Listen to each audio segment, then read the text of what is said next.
नमस्कार दोस्तों, स्वागत है आपका अपना क्लास ओनली फॉर स्टडी में। तो फ्रेंड्स, आज पढ़ेंगे भारत के यवन राज्य के बारे में। जो भारत के यवन राज्य है और बाहर से जो राजवंश आए थे इनके बारे में देखेंगे। आज इस वीडियो में पहलव वंश, शक वंश और जो कुषाण वंश है और कुषाण वंश के जो महान शासक कनिष्क थे इसके बारे में डिटेल से पढ़ेंगे। लगभग 30 MCQ क्वेश्चन को कवर किए हैं। तो चलिए क्लास की शुरुआत करते हैं। पहला प्रश्न है, भारत में सबसे पहले कौन आए थे? ऑप्शन ए यूनान, ऑप्शन बी शक, ऑप्शन सी कुषाण या ऑप्शन डी पल्लव। बताइए इनमें से पहले भारत में कौन आए थे? तो वह थे यूनान, ऑप्शन ए। क्वेश्चन नंबर 2, प्रथम शक राजा कौन थे? Option A Vasudev, option B Kanishka, option C मो या इनमें से कोई नहीं। प्रथम शक राजा जो कि ऑप्शन सी मो थे। क्वेश्चन नंबर 3 पे आते हैं। शक वंश का सबसे प्रतापी राजा कौन हुआ? बताइए जो शक वंश है तो शक वंश के सबसे प्रतापी राजा कौन बनते हैं? Option A Rudradaman, option B Kanishka, option C Kujula Kadphises या इनमें से कोई नहीं। तो शक वंश के सबसे प्रतापी राजा जो कि ऑप्शन ए रुद्रदामन प्रथम बनते हैं। क्वेश्चन नंबर 4, संस्कृत भाषा में लिखी प्रथम अभिलेख कौन सी है? ऑप्शन ए हाथी गुफा अभिलेख, ऑप्शन बी जूनागढ़ अभिलेख, ऑप्शन सी नासिक अभिलेख या ऑप्शन डी प्रयाग स्तंभ अभिलेख। तो संस्कृत भाषा में लिखी प्रथम अभिलेख जो कि ऑप्शन बी जूनागढ़ अभिलेख है। क्वेश्चन नंबर 5, शक वंश का अंतिम शासक कौन बना? ऑप्शन ए रुद्रदामन प्रथम, option B Kanishka, option C Kujula Kadphises या रुद्र सिंह तृतीय। तो शक वंश का अंतिम शासक जो कि ऑप्शन डी रुद्र सिंह तृतीय बनते हैं। क्वेश्चन नंबर 6, शकों के बाद आने वाले जाति कौन थे? बताइए शक के बाद कौन से जाति आए थे भारत में? ऑप्शन ए यूनान, ऑप्शन बी शक या ऑप्शन सी कुषाण या ऑप्शन डी पल्लव। तो शकों के बाद आने वाले जाति जो कि पहलव थे, option D. Question number 7, Pahlava को अन्य किस नाम से भी जाना जाता है?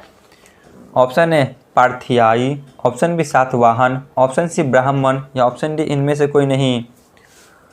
तो पहलव जाति को पार्थियाई नाम से भी जाना जाता है, ऑप्शन ए। क्वेश्चन नंबर 8, पहलव वंश के संस्थापक कौन था? जो पहलव वंश है तो इसके संस्थापक कौन थे? Option A Kanishka, option B Kujula Kadphises, option C Rudra Singh तृतीय या ऑप्शन डी मिथिड्रेटस। तो पल्लव वंश के संस्थापक जो कि मिथिड्रेटस थे, option D. Question number 9, Pahlava वंश का सबसे प्रतापी शासक कौन हुए? Option A Kujula Kadphises, option B Rudra Singh तृतीय, ऑप्शन सी मिथिड्रेटस या ऑप्शन डी गोंडोफनिरस। तो पहलव वंश के सबसे प्रतापी राजा ऑप्शन डी गोंडोफनिरस बनते हैं। क्वेश्चन नंबर 10, भारत में पार्थियाई साम्राज्य का अंत किस विदेशी जाति के आक्रमण से हुआ? यानी कि पार्थियाई साम्राज्य के बाद कौन से जाति आते हैं? तो इस वंश का अंत जो कि कुषाण वंश के आने से हुआ, option C. Question number 11, Kushan वंश के पहले संस्थापक कौन थे? जो कुषाण वंश है तो इसके संस्थापक कौन थे? कुषाण वंश के संस्थापक ऑप्शन सी कुजुल कैटफिशिस थी, option C. Question number 12, Vima Kadphises का उत्तराधिकारी कौन हुआ? Option A Rudradaman, option B Kanishka, option C Kujula Kadphises या इनमें से कोई नहीं। तो वीम कैटफिशिस का उत्तराधिकारी जो कि ऑप्शन बी कनिष्क बनते हैं। क्वेश्चन नंबर 13, विक्रम संवत की शुरुआत कब हुई थी? जो विक्रम संवत है तो इसकी शुरुआत कब होती है? तो विक्रम संवत की शुरुआत ऑप्शन बी 58 ईसा पूर्व में होती है, option B. Question number 14, Pahlava जाति का मूल निवास कहाँ था? जो पहलव जाति है तो इसका मूल निवास कहाँ था? Option A America, option B मध्य एशिया, ऑप्शन सी ईरान या ऑप्शन डी तेहरान। पहलव जाति का मूल निवास जो कि ईरान था, option C. Question number 15, Kushan वंश का सबसे प्रतापी शासक कौन हुआ? जो कुषाण वंश है तो इसके सबसे प्रतापी शासक कौन बनते हैं? कुषाण वंश के सबसे प्रतापी शासक जो कि ऑप्शन बी कनिष्क बनते हैं। क्वेश्चन नंबर 16, कनिष्क ने अपनी राजधानी किसे बनाया? जो कनिष्क है तो इन्होंने अपनी राजधानी किसे बनाते हैं? Option A Thaneshwar, option B Purushpur, option C Meghalaya या ऑप्शन डी मणिपुर। कनिष्क ने अपनी राजधानी पुरुषपुर को बनाया था, option B. Question number 17, Kanishka कौन से वंश का शासक था? जो कनिष्क है तो यह कौन से वंश का शासक थे? ऑप्शन ए यूनान, ऑप्शन बी शक, ऑप्शन सी कुषाण या ऑप्शन डी पहलव। तो यह कुषाण वंश के शासक थे। क्वेश्चन नंबर 18, 78 ईस्वी में शक संवत की किसने चलाया था? जो शक संवत है तो इसकी शुरुआत जो कि 78 ईस्वी में हुई थी, किसके द्वारा इसे लागू किया गया था? तो इसे कनिष्क के द्वारा चालू किया गया था, option B. Question number 19, Kanishka के शासन काल में कौन सी बौद्ध संगीति हुई थी? कनिष्क के शासन काल में चौथी बौद्ध संगीति होती है, option D. Question number 20, Kanishka बौद्ध धर्म के कौन से संप्रदाय से थे? जो बौद्ध धर्म है यह दो भागों में बढ़ जाती है, हीनयान और महायान। तो जो कनिष्क है यह किस संप्रदाय से थे? तो यह महायान के संप्रदाय से थे, option B. Question number 21, Kanishka ने किस धातु से सर्वाधिक शुद्ध सिक्के चलाए थे? ऑप्शन ए सोना, ऑप्शन बी तांबा, ऑप्शन सी चांदी या ऑप्शन डी इनमें से कोई नहीं।